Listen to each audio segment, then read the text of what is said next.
Hello, beautiful souls. Welcome back to another episode here. Today, we're going to be talking about how to gain absolute clarity when your life feels like complete chaos. So right now, if you're feeling like your life is completely chaotic, you're confused, you don't really know what to do next, you feel frustrated, lost, just don't know where to look at all, it's completely okay.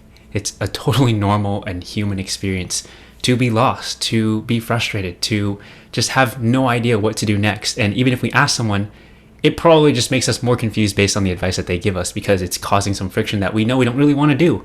And it's not aligned with who we really are.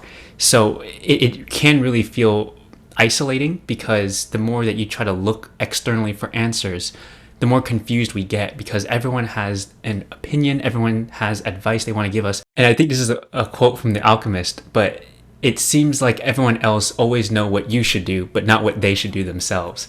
And that's kind of how the world feels right now. But I really do want to discuss what a simple solution to this could be, and hopefully it really does help you. So if you are really feeling like this, the first thing I would say is that the reason we feel like this is because we're really general and broad with our thinking.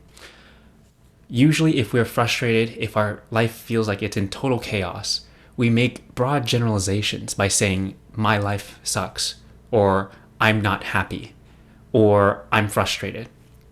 And although those things can feel true, it doesn't necessarily help you gain clarity in your life. The reason is because it's so general, it's so broad. Like, if your life sucks, how do you fix your life? It's really difficult to do that because what does your life even mean?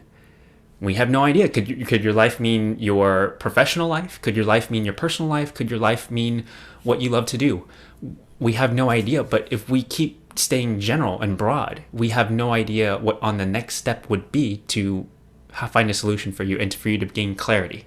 So when we're making these broad generalizations, what we want to do is get really specific with what we are dealing with.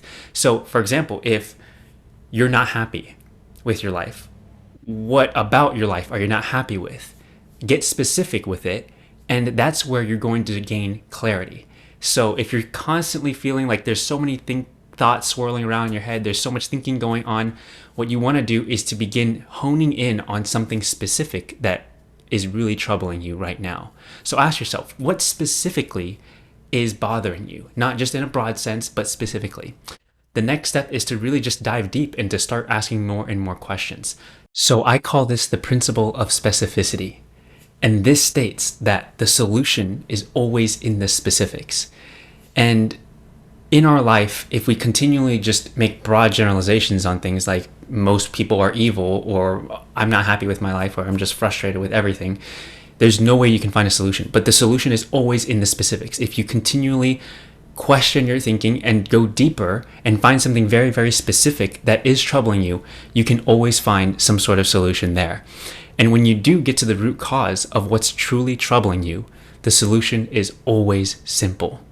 Always, every single time. And that's how you know you'll find the solution. Another implication of the principle of specificity is that when we make broad generalizations, things look very, very, very scary. Like saying, I'm completely unhappy with my life. That's very scary to deal with because what is your life? Like, what is my life? What is the world? Like, if the world seems to be chaotic and we just say the world sucks or everyone is negative or whatever it is, the broad generalization makes things very, very scary, complicated, convoluted. And when things are just very vague, it seems very, very big because our mind will just start going off into millions of different directions of what it could be. And because it's not clearly defined, it just feels so frustrating, daunting, and very, very scary. So that's why we always feel frozen in fear when we stay in this broad generalization. So with this principle of specificity, as you get more and more specific, it becomes less and less scary.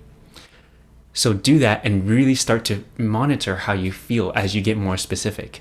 And with clarity, fear always dissipates because you know what you're dealing with.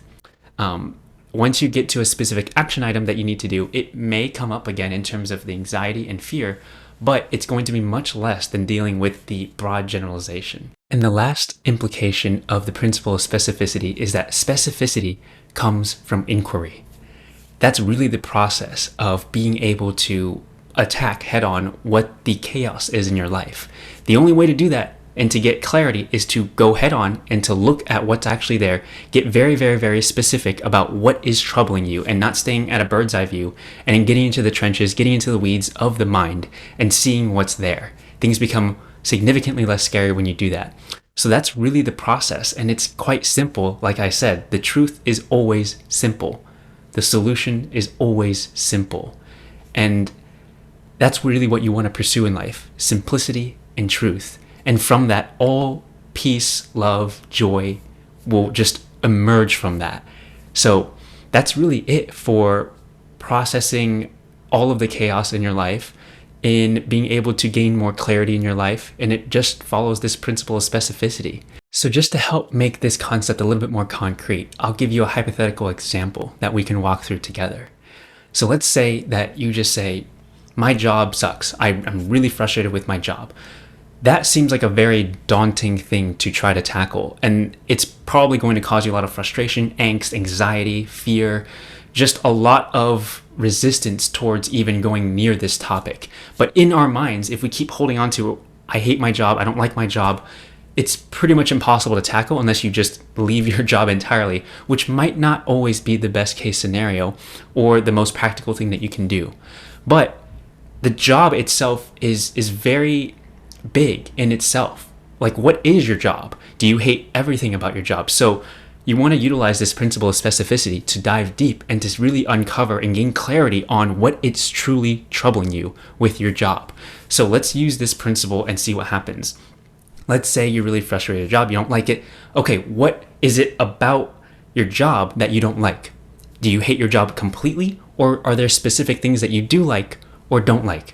Start with things that you don't like, then go to things that you do like. And you'll probably find out you don't hate every single thing about the job. It might just be the people. It might just be a specific task that you don't enjoy. Maybe it's too mundane. If it is the people, is what kinds of people are they? Do you hate all people in the company that you work for? Do you see how broad generalizations by saying, I don't like everyone at my job? That can cause a lot of fear, anxiety, angst, frustration, when that might not necessarily be true. So look really deep, follow the process of inquiry, because that's where specificity comes from. Specificity comes from inquiry, and from inquiry comes clarity. And that's how this whole entire process works. So find out, is it your boss? Is it your colleague? Is it one specific person? Is it a thing that you do with them? Like, what is it about this person? Is it the entire person that you don't like? Or is it some little thing that they do that irks you? So the more specific you get, the more that you're going to uncover and find out that it's maybe this one little thing that they do that really irks you. Maybe they just constantly nag you. Maybe they just criticize you for everything that you do. But that's something very specific that you can deal with. And now that you know that that's the actual thing that's causing you to hate your entire job, the few comments that someone's making about you that seems like criticism, you can then deal with that in a very, very specific way. And that's where the solution is going to come from. I can't tell you what that solution will be, but if you access and consult with your own intuition, some answer will emerge that is going to be very, very simple. Now, it might be scary to implement, but it's going to be much less scary than dealing with the big generalization of, I don't like my job, I hate my job.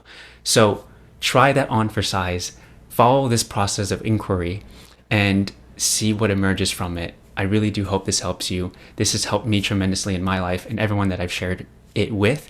So I'm really excited for you to really see what happens when you dive into the process of inquiry. So let me recap. I have this on my phone, so I'm going to read from it.